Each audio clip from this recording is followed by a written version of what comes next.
Hi again, everyone, my Caribbeanologists. Welcome to another video on Caribbeanology. And this video today, I just took the time out. I just stepped down from the office to come down here to do this video because it's something that I definitely want to talk about. I'm hoping the audio comes through really well because I'm doing this just on the fly. Don't have my tripod, so I know some folks can be critical of whether or not the video is perfect or anything along that line, but for most of my videos I just do talking, and this is going to be another one of those videos. But in the meantime, before I get started, let me go ahead and try to show you guys a little bit of the view that I'm looking at right now, and here you go.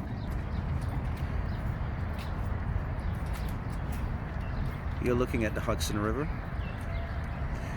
on the western side of Manhattan, and that's New Jersey over there, and this is New York over here. So it's a park that I often come to when I'm up in this area of Manhattan, just to come out here and just relax, shoot the breeze, and just enjoy the view. It's a warmish kind of a day here, so the camera is right now panning northward up the Hudson River, up to the George Washington Bridge, which is up there somewhere. Up there you can probably see it. So I'm just here hanging out in this park, doing a video for the channel. And this topic is going to be hopefully rather interesting, and it may be controversial. Sorry about that while I try to situate myself. Sorry about the camera popping around. Anyway, back to this topic. Now, I am a part of a rather conservative Facebook group. It's a group full of Trump supporters, and I'm not on there because I am a Trump supporter. Anyone who knows me knows I cannot stand that guy. I mean, it's like a hatred I have for that guy. So I'm not on there because of that. I happened to end up on that page because I think I was scrolling through one day and I saw someone say something and I had to check them. You know, the urge to check them led me to that page, and I like the page, again, not because of what they're talking about over there. Now, this page is not filled with a bunch of, well, outright neo-Nazis and white supremacists and a bunch of crazy Trump supporters. At least from appearances, it does not seem to be that way. These appear to be your normal garden variety, I have black friends type of crowd. And so they're there, and you're just a regular everyday people, so they try to come off as not being, you know, the lunatics that we see on television supporting Trump. At least that's what they tried to present. But anyway, they're on there, and you know, they praise Trump. They're like thanking God that he's the president, that he loves America, he's trying to do the best for America. And they take their jabs at Obama, they take their jabs at Biden, they take their jabs at Hillary Clinton, and this is what they do. But anyway, a topic came up. So I don't always go over there and say anything. I just see them making their comments and everything. But a topic came up recently where Mayor Bill DeBlasio, the mayor here of New York City, made a comment. And I didn't read the story, but the comment was something in regard to the rioters and churches, or something about opening churches, something along that line. And he said somewhere in his comments regarding this that there has been 400 years of American racism. So these people thought they caught him in something, because remember, they're Trump supporters. DeBlasio is a Democrat, so naturally they don't like him at all. And for all his faults and everything, he is a Democrat, and this was just an opportunity for them to just jump all over him. And they were like, hey, this guy doesn't know his history. America is not 400 years old. It's but 244 or almost 244 years on July 4th. So they jumped all over him, and they were like, ha ha ha ha, see, these Democrats, these liberals, they're a bunch of idiots, they don't know better, and they're just going on and on and on. So I dropped in, and Unfortunately, I don't have the thread open right now. I meant to do that from having my other phone so I can read it to you guys, but I don't want to do that now, waste of time, so I'm going to try to see if I can do this from memory.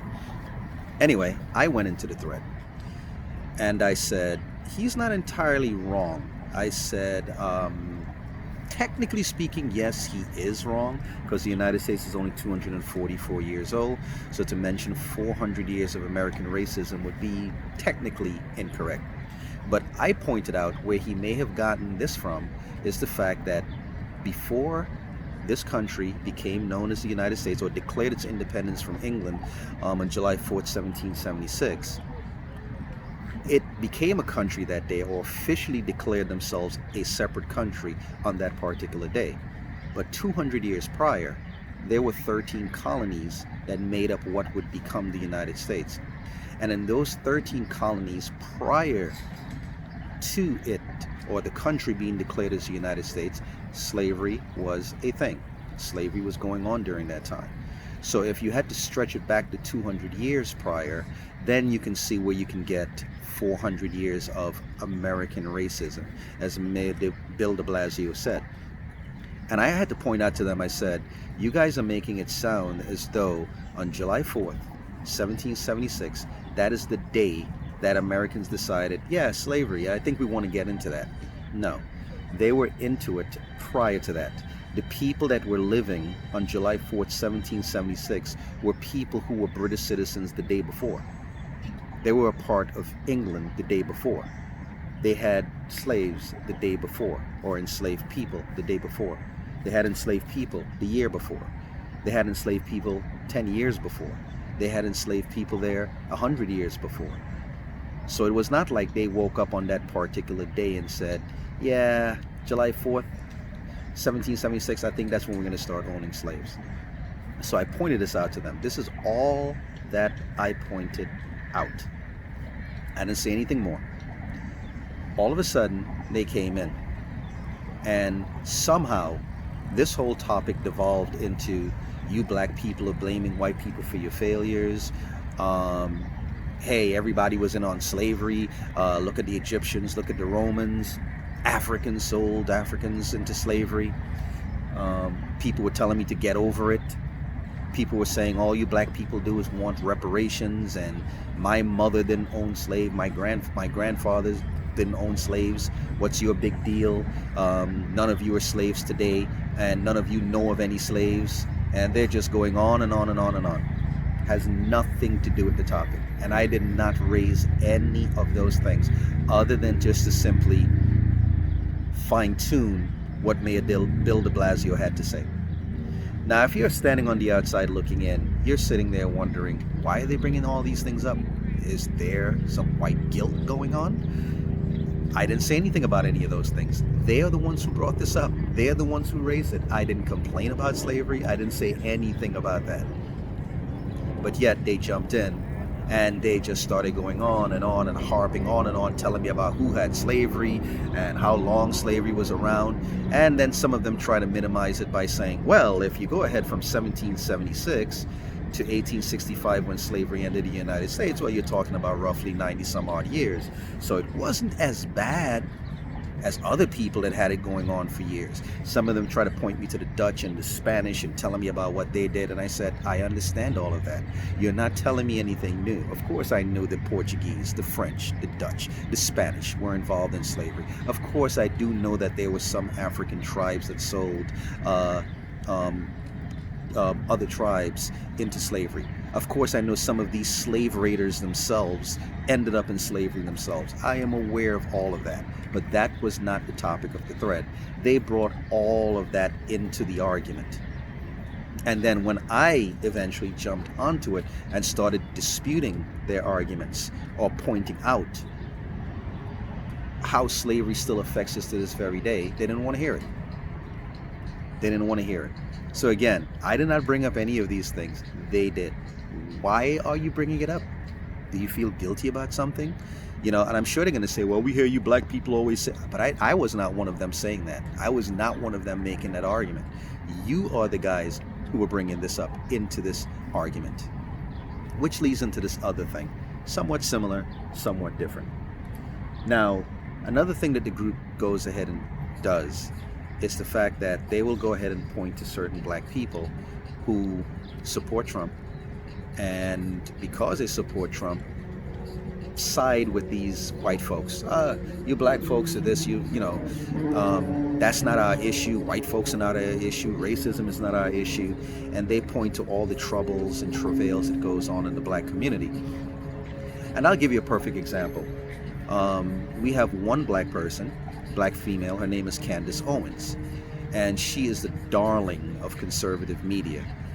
And what she does not realize, as opposed to a lot of other black conservatives who support Trump, what they don't realize is that they're being used as a prop. How? Let me explain how. You may have some lower level Republican, some state senator or someone somewhere, some mayor in some rinky-dink town somewhere, who may make some vile comment that is racist or borderline racist. But if you notice, your higher up Republicans don't really carry on like that. You won't really hear them say anything outright racist. They might toe the line with certain things, but they won't come right out and say it. Does not mean they don't hold these thoughts. So when you have a person like Candace Owens who comes along and makes certain comments regarding black people, she is not realizing that she is unwittingly saying what they want to say, but realize it's not politically expedient to go ahead and say it. Case in point, there was a situation, I think last summer, where there was a conference or a meeting or hearing someplace in Washington, D.C., where Congress people brought in the head of the FBI or some top level FBI official. That person came in, and the topic that day was about white terrorism, whether or not it's actually a real threat in this country, where you have a lot of mass murdering that takes place, and it seems a lot of times to be white men who are engaging in these mass murders. So the FBI agent was there, and he basically confirmed, yes, this is something that we really need to take serious. It is something that is a thing in this country. Oddly enough, one of the people who happened to be at that hearing was Candace Owens. What is Candace Owens doing there? She's not an expert on the matter. She comes in, and somehow she ends up in front of a microphone. How did this happen? There were a couple of Republican, I think they're representatives, and they're also Trump sycophants. They happened to be there. And just to show you how they had no concern about what the topic was about, they basically had Candace Owens there and then ceded their time to her for her to speak for them, or to speak in their place, because I guess they can cede their time. I guess they have a certain amount of time. So they both ceded their time and said, Candace Owens, you take our time and you speak. Now here goes Candace Owens sitting at this hearing. She is not an expert. No one called her there. And she shows up, and she completely goes down into another tangent, talking about what is the real threat to the black communities. And she's talking about single family homes. She's talking about black folks looking for welfare. This is what she's talking about. Remember, the topic was about white domestic terrorism. And somehow she comes in and derails the conference to go off into another direction to say, no, that's not really a threat to black people. This is the threat over here. You know, black people doing this, black people doing that. That's really the threat over there. The white terrorism thing, let's forget about that. Let's take our eyes off of that.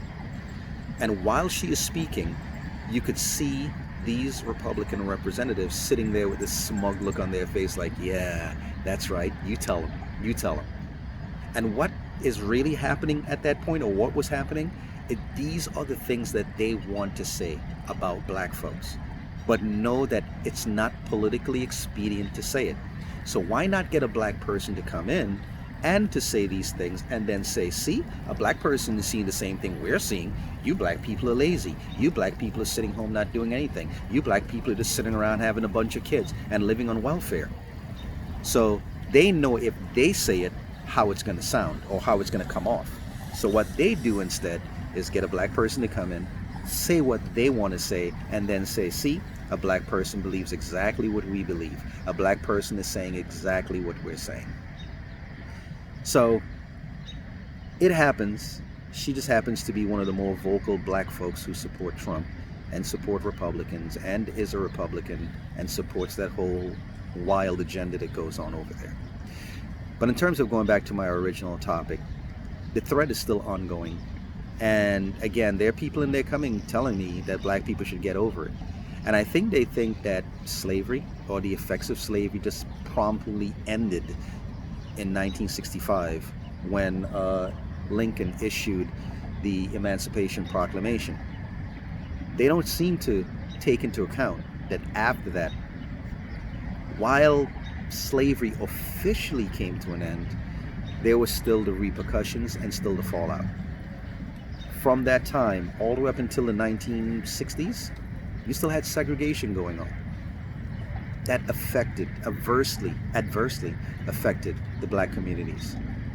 Remember, that is just 50 years ago, basically. Just 50 years ago. So while slavery may have ended 200 years ago,